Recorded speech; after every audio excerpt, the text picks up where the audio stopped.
Holidays to everyone.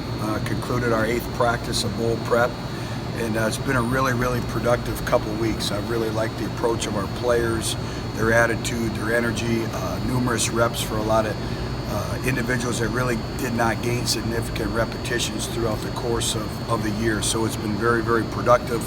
We practiced this morning, we let them go. They'll have a couple days off, and then we'll spend the holidays here as a football family.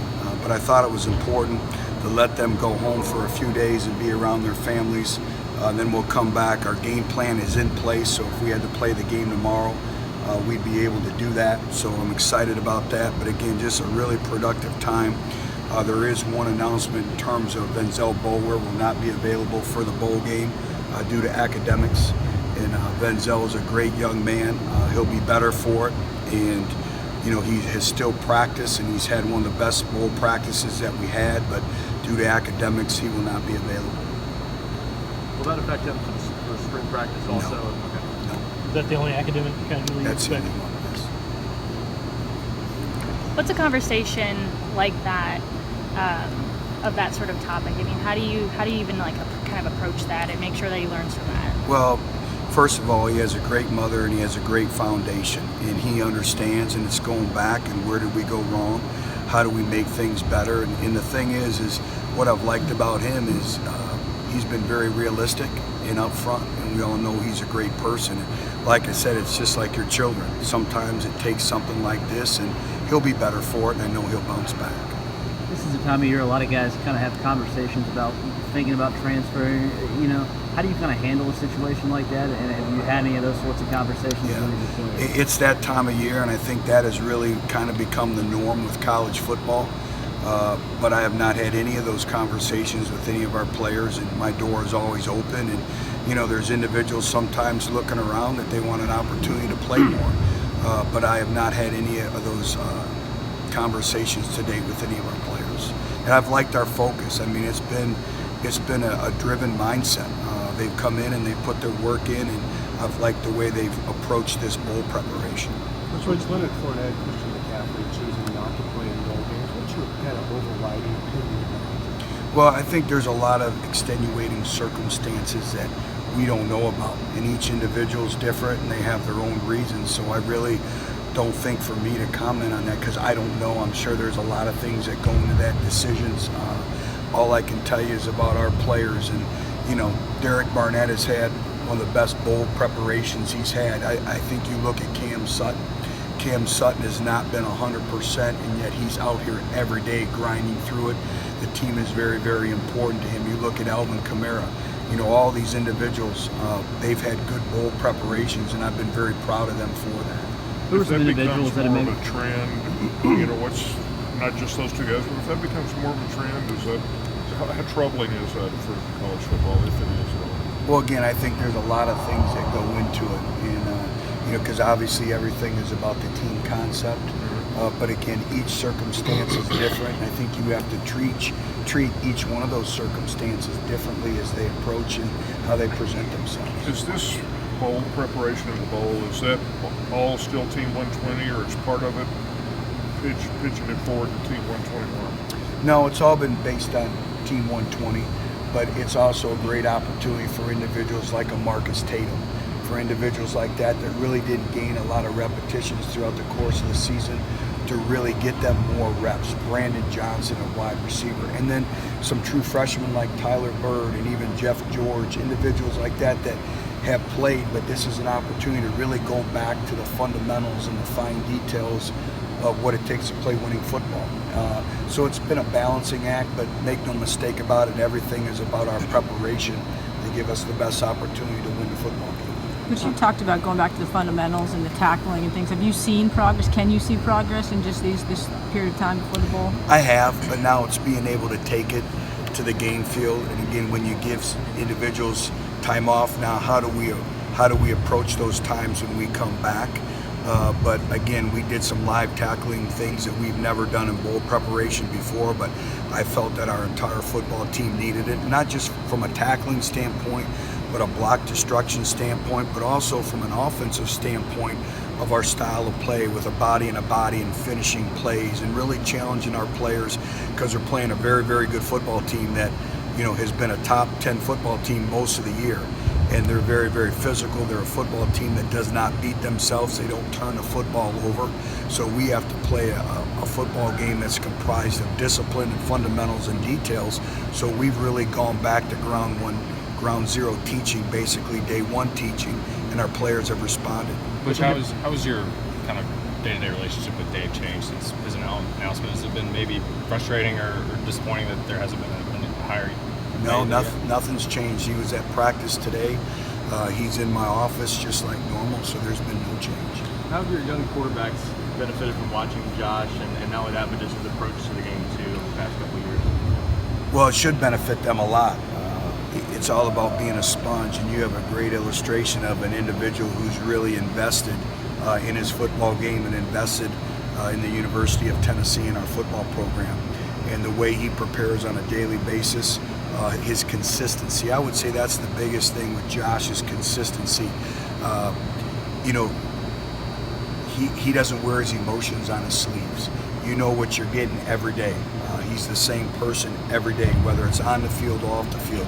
You look at the giving of his time off the field and making relationships in the Knoxville community, but also in the state of Tennessee that will last a lifetime. And that's what it is playing quarterback is so different than any other position in sport. And there's not just about being a good football player that goes into it, but it's what we call the quarterback intangibles. And a lot of times the quarterback intangibles can be much more important than the God-given ability. You said your game plan's in place. Nebraska has some uncertainty at quarterback. It looks like two different guys could give it a go there for him. How do you kind of prepare with that sort of unknown? Well, it's a challenge, but both quarterbacks are very, very talented, and you have to prepare for both. You watch video on both, and again, it just gets back to your habits in practice and your style of play.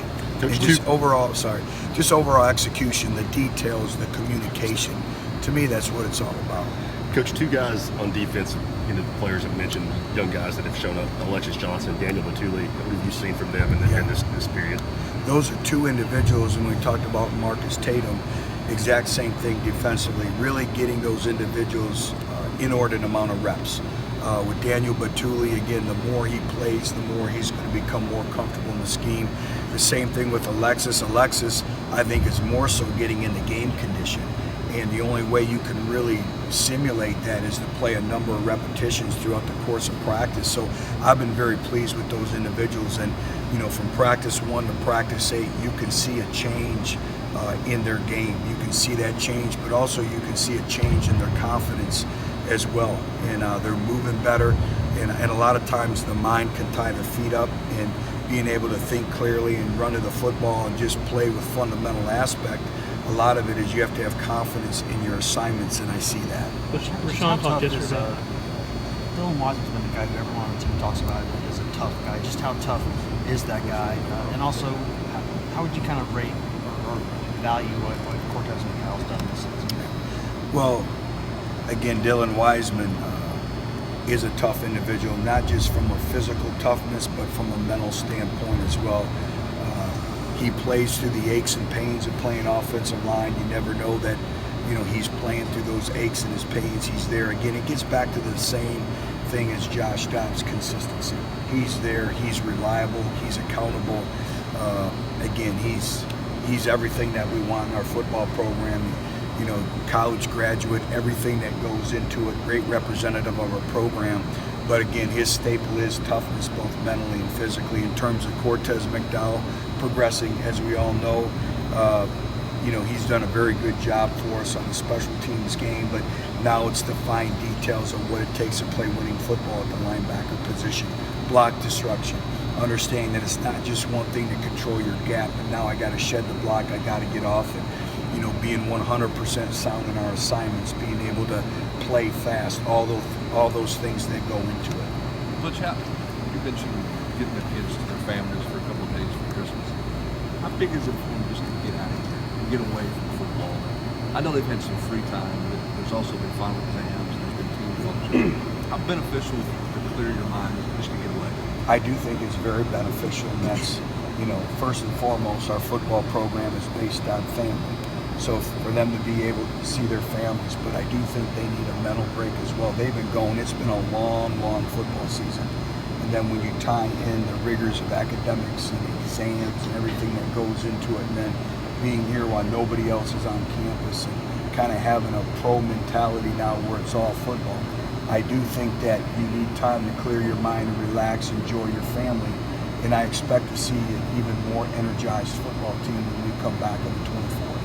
And then on Derek Barnett, Mike was asking about that. How much respect do you have for just, I mean, he could take days off, and if and cruise a little bit. How much respect do you have for just the way he attacks everything? The utmost respect.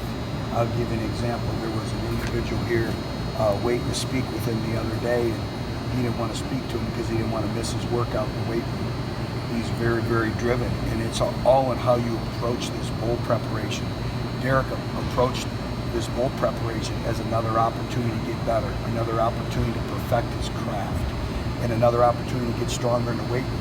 And I think those elements speak volumes for what Derek Barnett stands for. Butch, with Vinzel's absence, have you had time to decide how that changes anything with the rotation? Or Yeah, it doesn't really change much. Obviously, I think another individual who's had a very good 2 weeks of preparation has been Jack Jones.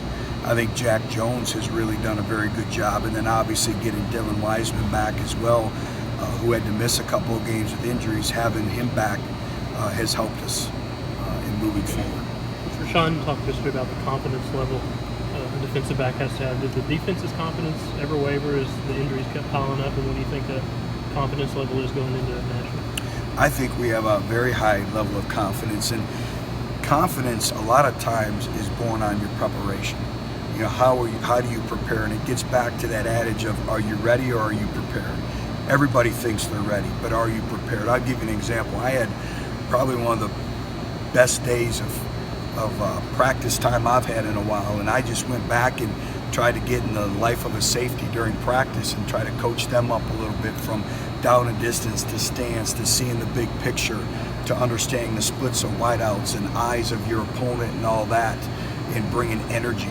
And so much of that goes into that. But I think a lot of times confidence is born in your preparation of knowing that you're prepared, you're not just ready to play. But our kids have shown a lot of confidence. Thank you, Coach. Thank you. Happy holidays.